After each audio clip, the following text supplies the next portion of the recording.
आकाशवाणी गोरखपुर से प्रादेशिक समाचार।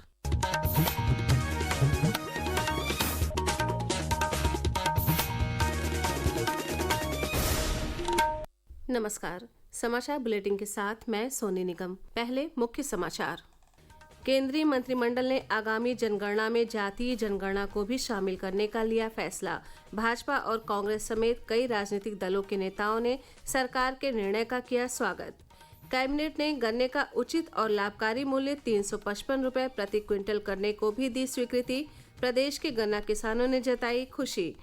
आज लखनऊ आएंगे उपराष्ट्रपति जगदीप धनखड़। राज्यपाल के जीवन वृत्तांत पर आधारित किताब का करेंगे विमोचन।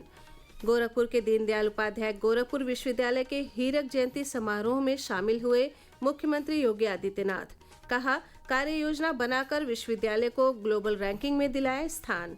और देश के पहले विश्व ऑडियो विजुअल मनोरंजन शिखर सम्मेलन वेब्स का आज मुंबई में उद्घाटन करेंगे प्रधानमंत्री। अब समाचार विस्तार से। प्रधानमंत्री नरेंद्र मोदी की अध्यक्षता में कल हुई केंद्रीय मंत्रिमंडल की बैठक में राजनीतिक कार्य समिति ने आगामी जनगणना में जाति गणना को सम्मिलित करने का निर्णय लिया है। केंद्रीय सूचना और प्रसारण मंत्री अश्विनी वैष्णव ने पत्रकारों से बातचीत में ये जानकारी दी। हमारा सामाजिक ताना बाना राजनीति के दबाव में न आए, जातियों की गणना एक सर्वे के स्थान पर मूल जनगणना में ही सम्मिलित होनी चाहिए। इससे यह सुनिश्चित होगा कि समाज आर्थिक और सामाजिक दृष्टि से मजबूत होगा और देश की प्रगति भी निर्बाध चलती रहेगी। गृह मंत्री अमित शाह, भाजपा अध्यक्ष जगत प्रकाश नड्डा, कांग्रेस अध्यक्ष मल्लिकार्जुन खड़गे, कांग्रेस के वरिष्ठ नेता राहुल गांधी, केंद्रीय मंत्री चिराग पासवान, बिहार के मुख्यमंत्री नीतीश कुमार और राष्ट्रीय जनता दल नेता तेजस्वी प्रसाद यादव समेत देश भर के कई प्रमुख नेताओं ने केंद्र सरकार के इस फैसले का स्वागत किया है। मुख्यमंत्री योगी आदित्यनाथ ने केंद्रीय मंत्रिमंडल के फैसले को अभूतपूर्व बताते हुए सोशल मीडिया पोस्ट के जरिए प्रधानमंत्री का आभार जताया है। उप मुख्यमंत्री केशव प्रसाद मौर्य ने इस फैसले को ऐतिहासिक बताया है। केंद्रीय मंत्रिमंडल ने चीनी सत्र 2025-26 के लिए 355 रुपये प्रति क्विंटल की दर से गन्ने का उचित और लाभकारी मूल्य तय करने को भी स्वीकृति दी। श्री वैष्णव ने कहा कि इस निर्णय से 5 करोड़ गन्ना किसानों के साथ साथ चीनी मिलों और संबंधित सहायक गतिविधियों में कार्यरत 5 लाख श्रमिकों को भी लाभ होगा। केंद्रीय कैबिनेट के इस फैसले पर प्रदेश के गन्ना किसानों ने खुशी जताई है। जौनपुर के गन्ना किसान राकेश यादव ने इस फैसले को किसानों के हित में बताया। मोदी सरकार ने गन्ना किसान भाइयों के लिए जो है बड़ी सौगात दी है और गन्ना की खेती का जो ये प्रति क्विंटल की 355 रुपए की प्रति दर क्विंटल की जो रेट दिया है, ये किसान भाइयों के लिए एक बड़ा सौगात है, जिससे कि अगर जो किसान भाई बेचेंगे मुनाफा होगा। उपराष्ट्रपति जगदीप धनखड़ आज एक दिवसीय दौरे पर लखनऊ आएंगे। वो डॉक्टर APJ अब्दुल कलाम प्राविधिक विश्वविद्यालय में राज्यपाल आनंदीबेन पटेल के जीवन वृत्तांत पर आधारित किताब चुनौतियां मुझे पसंद हैं का विमोचन करेंगे। कार्यक्रम में मुख्यमंत्री योगी आदित्यनाथ और स्वामी चिदानंद सरस्वती बतौर विशिष्ट अतिथि शामिल होंगे। कुशीनगर में कल केंद्रीय विदेश राज्य मंत्री कीर्तिवर्धन सिंह और केंद्रीय ग्रामीण विकास और संचार राज्य मंत्री डॉक्टर चंद्रशेखर पेम्मासानी ने प्रदेश के 450वें डाकघर पासपोर्ट सेवा केंद्र का उद्घाटन किया। इस अवसर पर केंद्रीय राज्य मंत्री कीर्तिवर्धन सिंह ने कहा कि लोगों की सुविधा के लिए सरकार ने पासपोर्ट सेवा को पोस्ट ऑफिस सेवा से जोड़ दिया है। हम लोगों ने इसमें डिजिटाइजेशन कर दिया है, हर तरह के आसानी कर दी है कि जनता को दूर दूर भटकना ना पड़े, और इस सारी चीजों का भी हम लोग मन से डिटेल में जनता के सामने, आप लोगों के सामने रखेंगे कि किस तरह से हमारी सरकार पासपोर्ट सेवा को आसान करने के लिए, सुलभ करने के लिए जनता के लिए कितने महत्वपूर्ण कदम उठाए गए। इस अवसर पर पूर्व केंद्रीय मंत्री RPN सिंह, सांसद विजय दुबे और जगदम्बिका पाल समेत विदेश मंत्रालय के कई वरिष्ठ अधिकारी भी मौजूद रहे। लोकसभा में नेता प्रतिपक्ष राहुल गांधी ने कल कानपुर पहुंचकर पहलगाम आतंकी हमले में जान गंवाने वाले शुभम द्विवेदी के परिजनों से मुलाकात की। उन्होंने कहा कि पहलगाम में हुआ हमला देश के भाईचारे और सद्भाव पर गहरी चोट है। कांग्रेस सांसद ने कहा कि पहलगाम हमले में मारे गए लोगों के लिए विशेष संसद सत्र रखा जाए, जिसमें इस मामले पर चर्चा हो सके।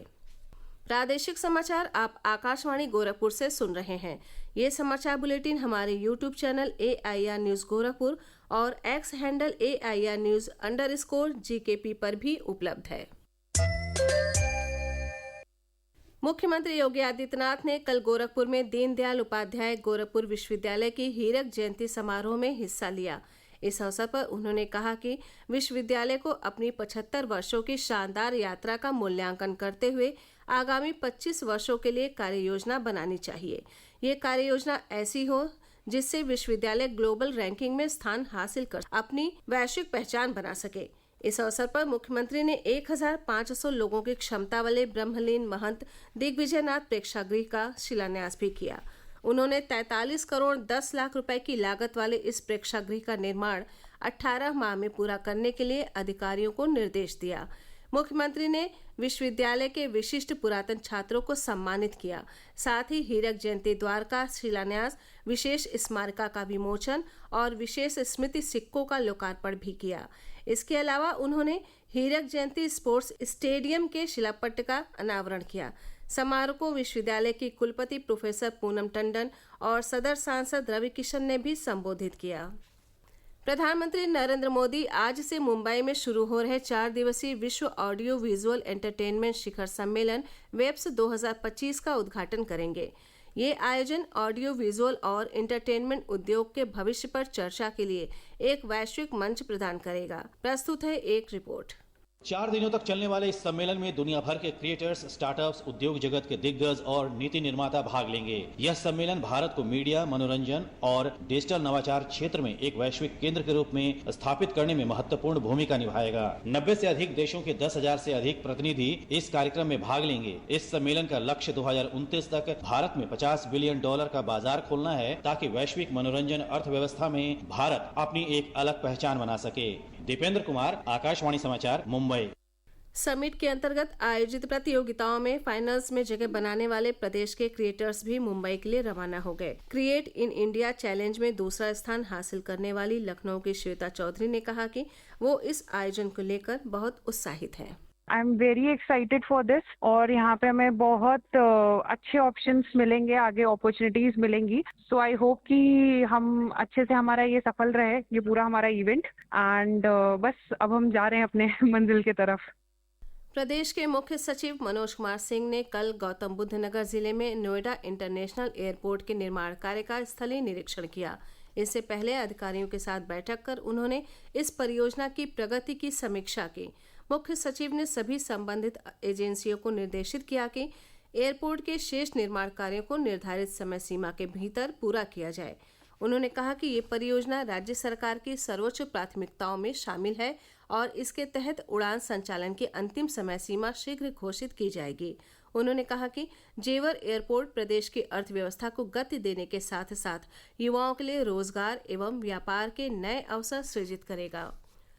अक्षय तृतीया के पावन अवसर पर कल उत्तराखंड के उत्तरकाशी जिले में स्थित गंगोत्री और यमुनोत्री धाम के कपाट वैदिक मंत्रोच्चार के साथ खोल दिए गए हैं।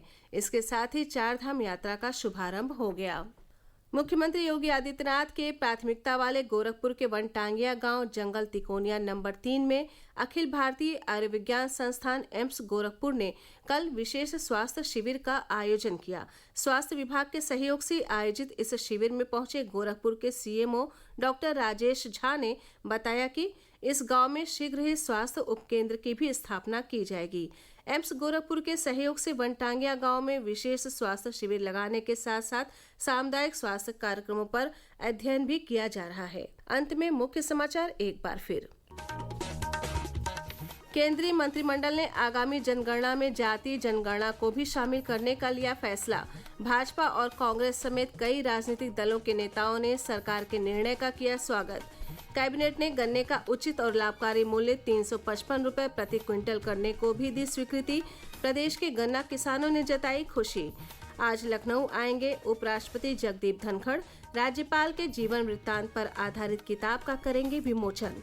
गोरखपुर के दीनदयाल उपाध्याय गोरखपुर विश्वविद्यालय के हीरक जयंती समारोह में शामिल हुए मुख्यमंत्री योगी आदित्यनाथ। कहा, कार्य योजना बनाकर विश्वविद्यालय को ग्लोबल रैंकिंग में दिलाया स्थान। और देश के पहले विश्व ऑडियो विजुअल मनोरंजन शिखर सम्मेलन वेब्स का आज मुंबई में उद्घाटन करेंगे प्रधानमंत्री। इसी के साथ ये समाचार बुलेटिन समाप्त हुआ। नमस्कार।